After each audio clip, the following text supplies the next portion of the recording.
Halo, selamat pagi semua. Pada kesempatan kali ini saya akan memberikan materi kepada kalian tentang mata pelajaran bisnis online. Nah, pada kesempatan kali ini kita akan belajar mengenai materi website. Nah, untuk lebih lanjutnya mari kita simak video berikut ini. Ya, adapun dari pembahasan kali ini kita akan bahas tentang pengertian dari website.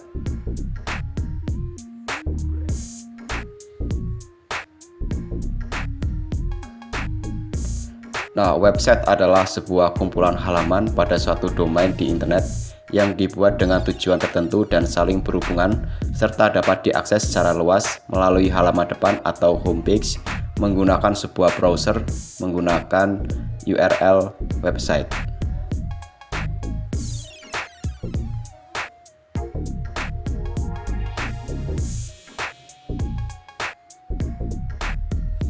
Nah, sebelum kita membahas lebih dalam, mari kita simak terlebih dahulu sejarah tentang website.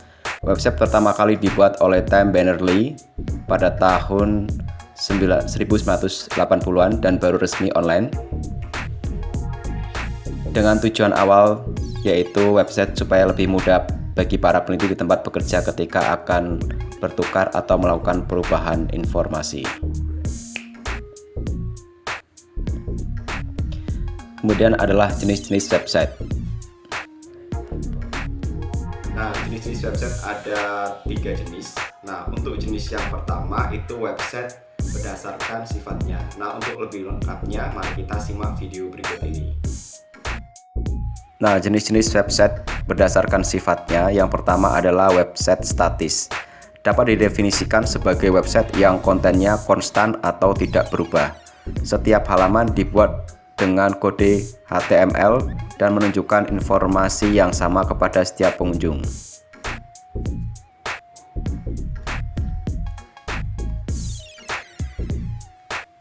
Yang kedua adalah website dinamis, adalah website yang kontennya selalu diupdate secara berkala. Kebanyakan website bersifat dinamis karena lebih mudah dikelola dibandingkan website statis. Nah, gambar tersebut melihatkan bahwa ada perbedaan antara website statis dan website dinamis.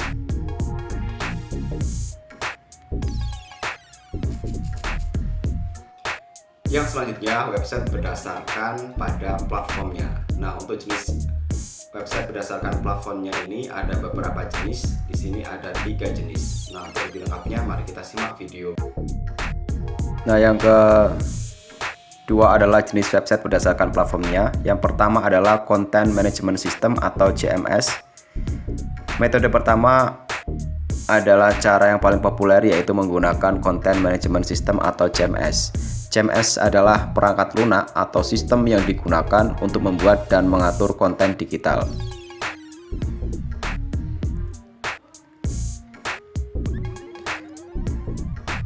Dari layar belakang itu bisa kita lihat di sini ada contoh dari CMS. Yang pertama adalah WordPress, Joomla, Drupal, Typo, Strandly, Doclear, Impress Page, dan sebagainya.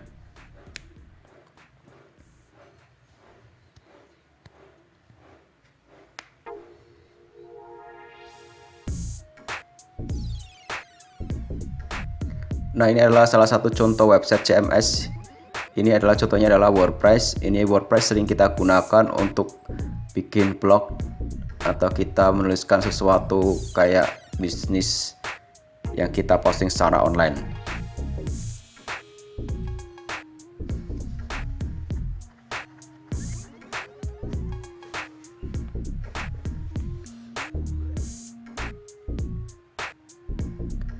Selanjutnya adalah website builder.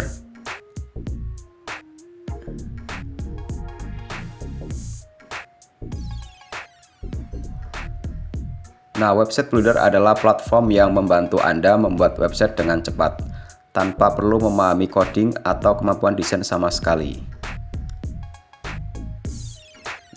Nah, ini adalah salah satu contoh dari website builder.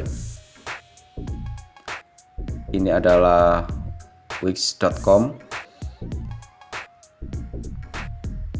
Nah, untuk masuk ke wix.com ini kalian harus melakukan pendaftaran atau sign up.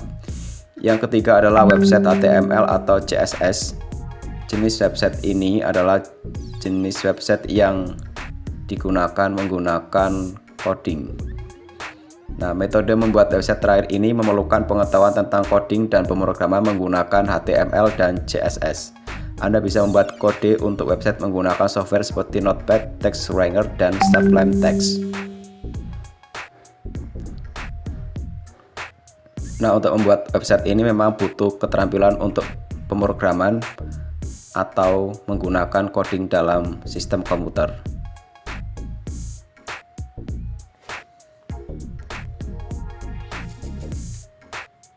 Nah, untuk jenis yang ketiga, pengelompokan ini jenis website berdasarkan pada fungsinya.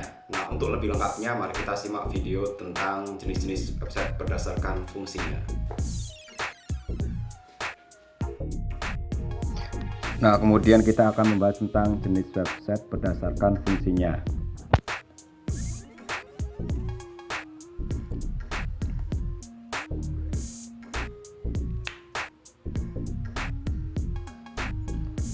Untuk yang pertama adalah blog atau website pribadi.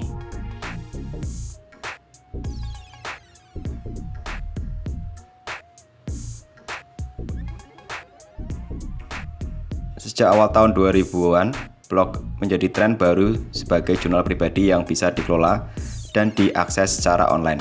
Jika Anda ingin menuliskan pengalaman pribadi, opini, atau kisah perjalanan, Anda bisa mempublikasikannya melalui blog.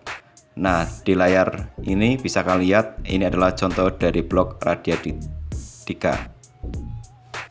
Nah, setiap momen Radya Dika ini menuliskan pengalaman pribadinya di blog. Yang kedua adalah e-commerce atau toko online.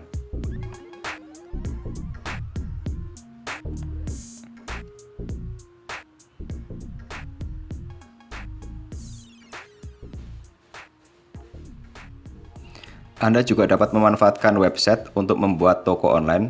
Meskipun Anda sudah berjualan di marketplace kayak seperti di Bukalapak atau Shopee atau media sosial, Anda tetap memerlukan website. Sebagaimana Anda memiliki toko fisik di dunia nyata, website dapat difungsikan sebagai toko Anda di dunia maya.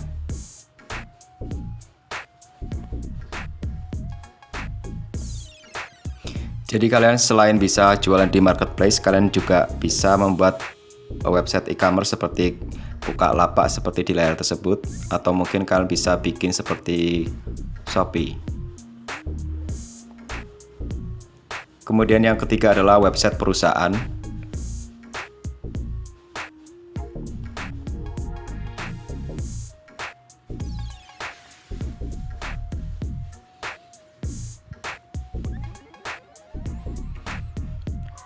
Jika perusahaan Anda tidak melakukan transaksi secara online, Anda juga perlu memiliki website resmi perusahaan agar calon konsumen bisa menemukan informasi resmi tentang perusahaan Anda dari website resmi.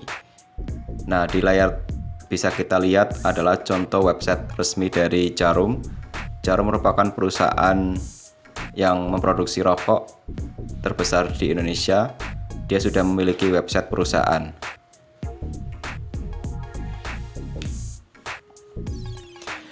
Yang keempat adalah blog atau konten marketing.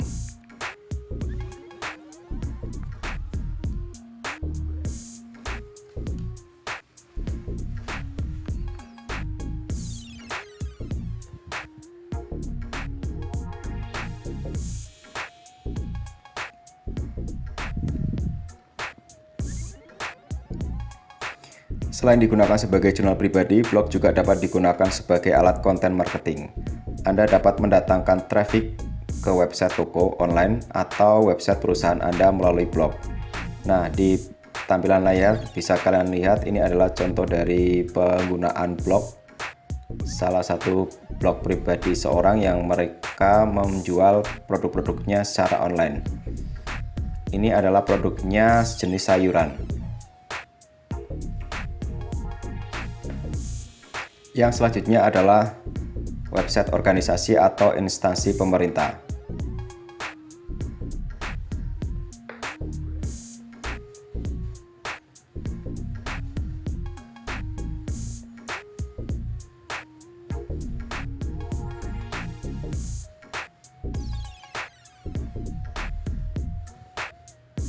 Website juga dapat dimanfaatkan sebagai halaman resmi organisasi. Hal ini agar masyarakat bisa mengakses informasi terbaru tentang kegiatan organisasi dengan mudah. Biasanya website organisasi menggunakan domain org atau ORID. Sedangkan website instansi pemerintah menggunakan domain GoID. Nah, ini adalah salah satu contoh website dari pemerintahan Kabupaten Batang. Di sini terlihat aktivitas-aktivitas di Kabupaten Batang yang bisa memberikan informasi kepada masyarakat.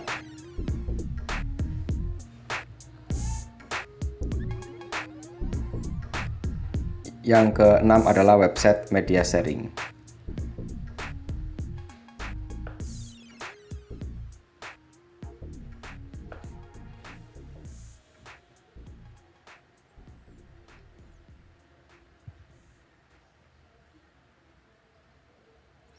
Jenis website ini berguna untuk berbagi media baik gambar, file musik, hingga video. User dapat upload ke situs tersebut dan bisa dilihat oleh pengguna lainnya. Contoh website jenis ini ialah seperti SoundCloud, YouTube, dan berbagai web stok foto. Nah, di layar tersebut tampil sebuah website media sharing yaitu menggunakan YouTube. Nah, saya sering menggunakan media YouTube. Ini adalah salah satu channel saya yang bisa kalian simak dan bisa kalian subscribe di sini ya. Ini adalah Demos Partner. Ini adalah salah satu channel YouTube saya yang isinya tentang tutorial bagaimana cara menjadi seorang YouTuber. Nah, yang kedua ini adalah channel saya, namanya adalah Bimbel Demos. Ini adalah bimbingan belajar bagi rakyat Indonesia.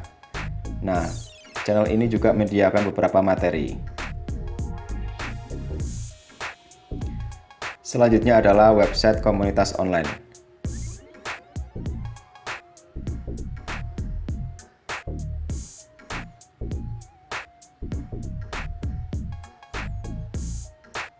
Website juga dapat dimanfaatkan sebagai komunitas online. Tersedia berbagai komunitas online di internet dengan macam-macam topik. Biasanya satu website komunitas online hanya membahas tentang satu topik tertentu. Dari gambar tersebut bisa kita lihat ini adalah komunitas tani, di mana mereka membuat website tentang bagaimana cara bertani dengan mudah dan bagaimana mengakses misalnya adalah bibit-bibit yang mereka perlukan untuk melakukan kegiatan bertani. Nah, website seperti ini sangat bermanfaat sekali bagi beberapa komunitas karena ini memudahkan mereka untuk melakukan organisasi terhadap pekerjaan. Kemudian yang kedelapan adalah website berita.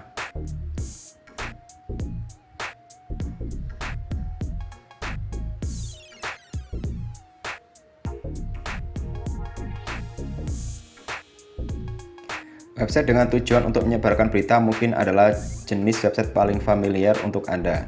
Di era serba digital, portal berita online berhasil menggeser bentuk media lain sebagai sumber informasi. Nah, untuk sekarang ini banyak menggunakan media online untuk menyiarkan beritanya dibandingkan menggunakan koran-koran yang dicetak. Ini adalah salah satu website berita dari Liputan 6 yang mereka selalu mengupdate berita-berita terkini. Nah, demikianlah materi yang bisa saya sampaikan pada kesempatan kali ini. Semoga bermanfaat bagi kalian. Jangan lupa untuk selalu nonton video-video yang lain. Jangan lupa juga untuk selalu like, comment, share, dan klik tombol subscribe-nya dan klik tombol loncengnya. Terima kasih. Assalamualaikum warahmatullahi wabarakatuh.